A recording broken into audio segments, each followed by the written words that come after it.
Now, as question number 9 is done, so let's move to question number 7 as well as question number 5. So question number 5, I can give you homework. The reason is it's the same sum which we have done just now. So value of each firm, value of equity share, approach without tax. ROI is 12%, everything is same. So this question is similar to your situation number 1, which talks about without tax. ठीक, ऐसे question institute 5 mark के लिए पूछता है.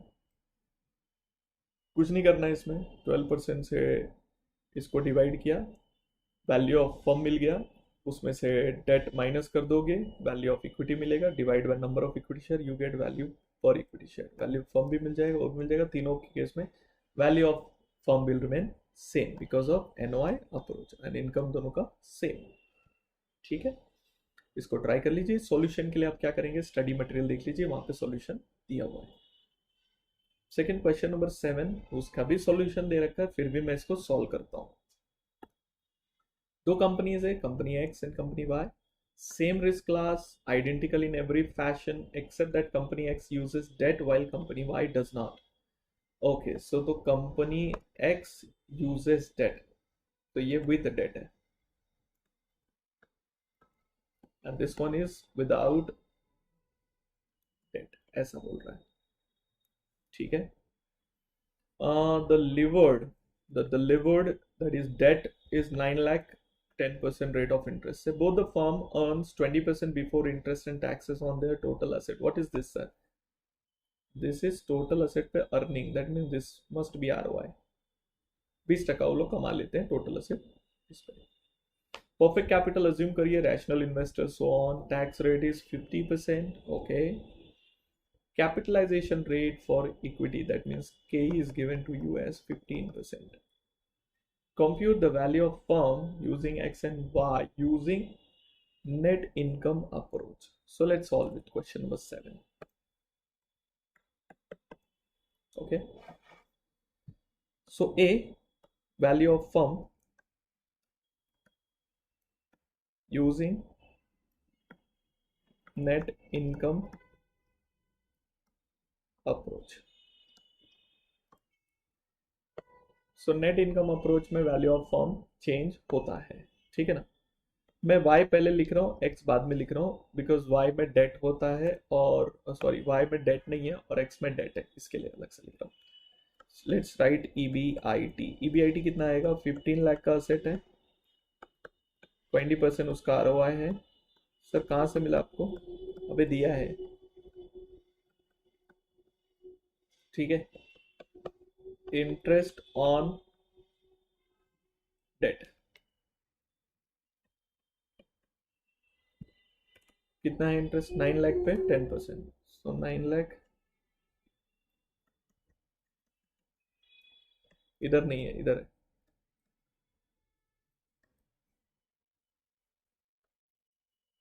सो 3 lakh is saved, इधर पे 2,10,000 is saved. This is your EBT. Tax rate is 50%,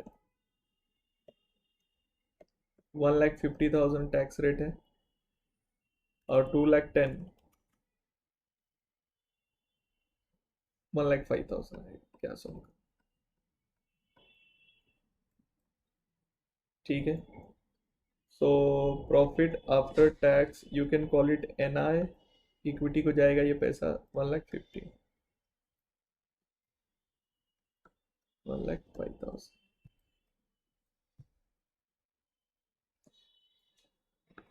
यहाँ पे वो फीलिंग मत लीजिए कि यहाँ पे 1,50,000 ज़्यादा मिल रहा है, यहाँ कम मिल रहा है, ऐसा नहीं है. वहाँ पे कैपिटल भी तो कम दिया है, डेट यूज़ किया है ना कैपिटल में. तो ये हो गया. I am using now NI approach. So K मुझे दिया हुआ है 15%. So as all you know, if I know my value of equity और के उसको रिटर्न चाहिए तो NI मिलता है. करेक्ट है ना. वैल्यू इक्विटी मल्टीप्लाई बाय के, you get NI, that is income. क्या क्या दिया है मुझे, I know this 1,50,000. this is 15%, so I can easily calculate value of equity. Correct है, ये लॉजिक को अप्लाई कर रहा हूँ ऊपर. So the value of equity दोनों भी केस में k is 15%. So let's divide 1,50,000 with 15%. 1,50,000 with 15%, 10 lakh आ गया. वैल्यू ऑफ डेट पहले केस में 0 है, so value of firm will be 10 lakh only. Easy. And if you ask me to calculate KO, I can easily calculate earning 3 lakh, 10 lakh pay into 100% comes 30% per annum.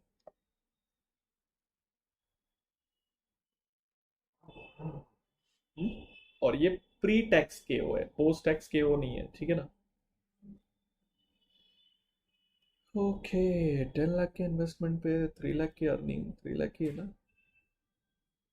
हाँ, हालांकि यहाँ पर जो total asset बताया वो कुछ और है, वो जाने दो. अभी आगे बढ़ते हैं कि यहाँ पर कितना आएगा. 1,05,000 0.15 is 7 lakh. This is value of equity. Value of debt है इस क्वेश्चन में 9 लाख का. So how much is value of firm. 9 plus 1 10 16 lakh. Here also we can calculate KO अगर करना है तो, ऐसे ही बोनस करके दे रहा हूँ. It's not asked, I'm doing it. पूछा नहीं है, बस कर रहा हूँ. तो नहीं भी करोगे तो भी चलेगा. कॉस्ट कम है, यहाँ पर कॉस्ट ज़्यादा है. Reason, value of firm change हो रहा है. यहाँ पे वैल्यू ऑफ फर्म ज़्यादा आ रहा है बिकॉज ऑफ डेट. यहाँ पे वैल्यू ऑफ फर्म आ रहा है बिकॉज ऑफ डेट. डेट एक में है, एक में नहीं है. ये NI अप्रोच था, सिंपल. So NI approach में the value of firm changes. That was the concept. So what question is asking in the second part, that is interesting to read. In the second part they want the value of each firm using NOI approach. Same question they want you to solve by NOI approach. यही तो मैंने किया है. The value of firm using NOI approach या फिर MM.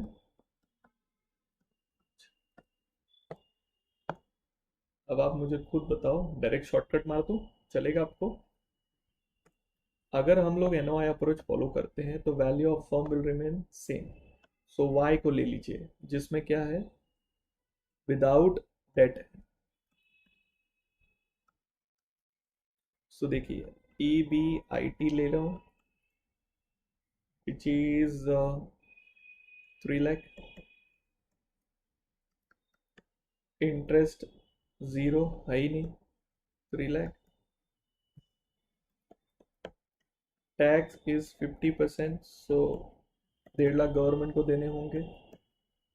सो कहीं ना कहीं तो आपके हाथ में 1,50,000 ही आने वाला है एज अ. अब क्वेश्चन में अपने को दे रखा है के इज 15%.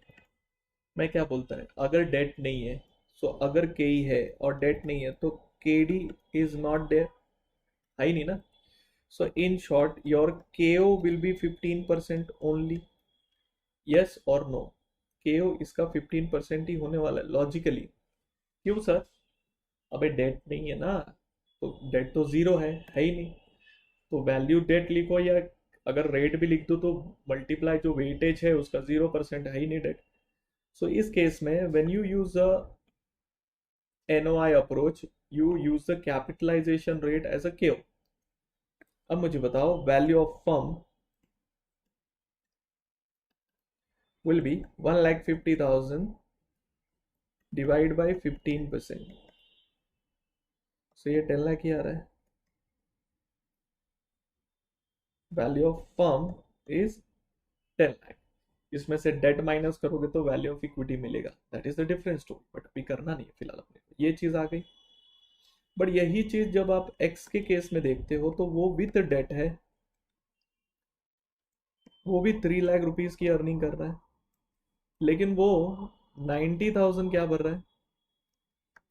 डिबेंचर. 2,10,000 इंटरेस्ट भर के वो सिर्फ 1,05,000 टैक्सेस भरता है. दैट मीन्स कहीं ना कहीं तो वो 45,000 हर साल टैक्सेस बचा पाएगा.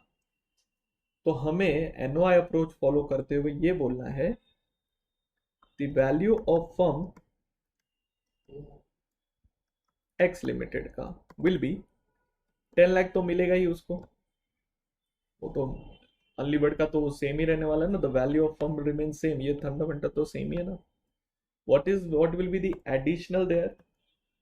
The tax benefit on debt. I told you whatever is the debt amount multiply by tax rate which is 50%. So simply add that factor. So ये 10 हो गया, वो हो गया 450. That is 14,50,000 with the value of firm in case of X limited. तो ये X limited का value of firm है और ये वैल्यू ऑफ फर्म है Y वाले का. I hope this point is clear. So under NOI approach also the value of firm remains same. ये यही लिया मैंने. आप नोटिस करो यहाँ पे. It is the tax benefit on the debt which is making the value of firm change. वो हो गया. आगे क्वेश्चन बोलता है using NOI approach calculate overall cost of capital. चलो वो भी कर देता हूँ. अगर मुझे इस क्वेश्चन में बताना है तो इसका केओ 15% ही होगा. अगर मुझे एक्स के केस में बताना है तो मुझे कैलकुलेट करना पड़ेगा केओ मतलब वेटेड एवरेज. सो उसमें क्या करना होता है K into weight of E plus K D into weight of D. K E question में दिया है. हाँ 15% दिया है ना. अब उसकी वैल्यू कितनी है तो देखो इस टोटल वैल्यूएशन में से वैल्यू ऑफ इक्विटी कितना है, वैल्यू ऑफ डेट कितना है. So value of debt is 9 lakh. So value of equity will be 1450 minus 9 lakh 5,50,000. ठीक है. सो वेट निकाल रहा हूँ. 5,50,000 आउट ऑफ 14,50,000 ये इक्विटी हो गया. डेट के डी इज हाउ मच. यहाँ पे क्या दिया है 10%. सो लेकिन आप 10% नहीं ले सकता. पोस्ट टैक्स लेना होगा. 1 माइनस टैक्स विच कम्स 5%. ठीक है. अब ले लो आपको जो लेना है 5%. 9 लाख का वेट है इसका आउट ऑफ 14,50,000. सो चलो करते हैं 550 डिवाइड बाय 1450 इंटू 0.50. ये हो गया 5.68%. 68 या 69 भी लिख सकते हैं. Plus 9 lakh divide by 1450 into 5. ये हो गया 3.10%. तो plus 5.69. wait. We can't take this 15%. We can't. Because हम लोग ने उसको केओ पकड़ा है. अगर केओ पकड़ा तो मुझे वैल्यू ऑफ इक्विटी निकालना पड़ेगा बेटा. वही मैं सोचू कुछ तो गड़बड़ हो रहा है. देख मुझे निकालना पड़ेगा. कैसे? ध्यान दो. KE is how much is the value of equity? 5,50,000. और कितना कमा रहे हो आप? 1,05,000. So 1,05,000 कमा रहा हूँ on 5,50,000. So under NOI approach we always calculate KE. So don't forget that 1,05,000 divided by 5,50,000 into 100. So we should be taking somewhere 19.09 percentage. ये लेना चाहिए बिकॉज इसका KE अलग आएगा, इसका KE सेम ही होने वाला है. इसका KE बोलो KO एक ही बात होने वाली है. यहाँ पर KE सेम नहीं होगा, KE बदलेगा. सो ये जो मैंने 15 लिया ये रॉन्ग है, इसको नहीं लेना है. रादर यहाँ पे लीजिए 19.09%. Rest is same, there is no problem with the rest. So into 550 divide by 1450. So ये आएगा बेटा 7.24% plus 3.1 comes to 10.34% per annum is your KO. अब इसको समझने की कोशिश करो. यहाँ पर जो KO आया विच इज 15% और यहाँ पे जो क्या आया 10.34% कम आया.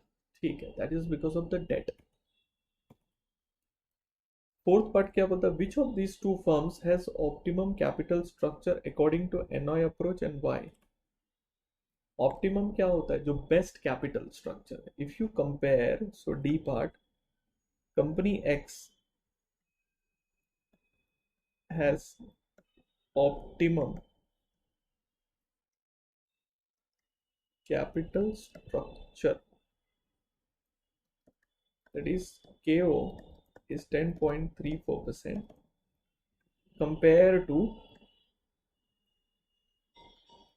Y limited. See, compared to Y limited under in both cases which has, so company X has better, क्योंकि उसका जो KO है विच इज 15% ज्यादा है ना, तो हमें कैपिटल स्ट्रक्चर कौन सा चाहिए रहता है, जो कम से कम डेट हो, तो वो वाला. तो ऑप्टिमम कैपिटल स्ट्रक्चर ये होगा. That's it, this is what you are supposed to do.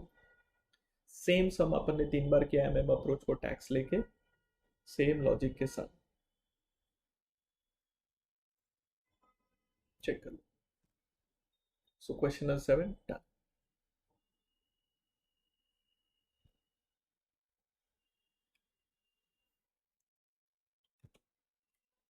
What else is left? This is done. This also I want to give you as a homework. The reason is that operating income दिया है, EBIT दिया है,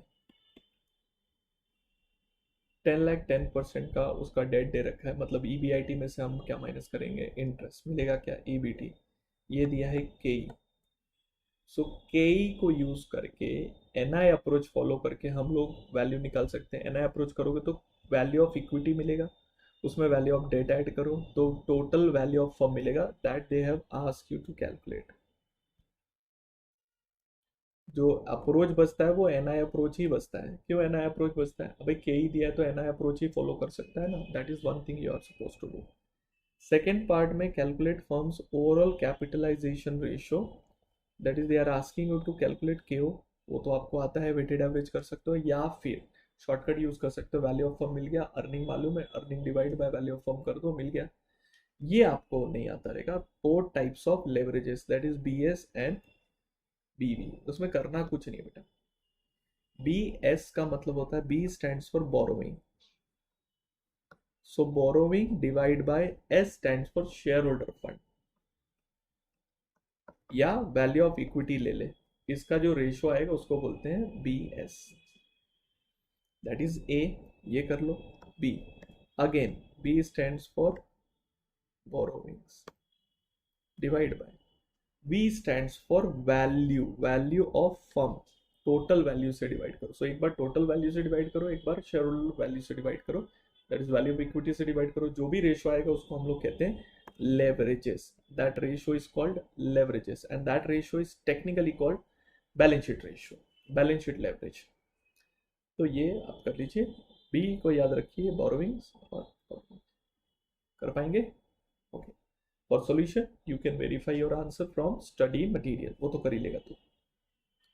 चल ये भी कर दिया मैंने, 8 भी हो गया, 7 भी हो गया. देख ऑलमोस्ट सब हो गया तेरा अभी। अब ये जो क्वेश्चन है ना, इसमें कुछ है नहीं, सच कोई रॉकेट साइंस नहीं है ये थर्ड। ये भी दिखा देता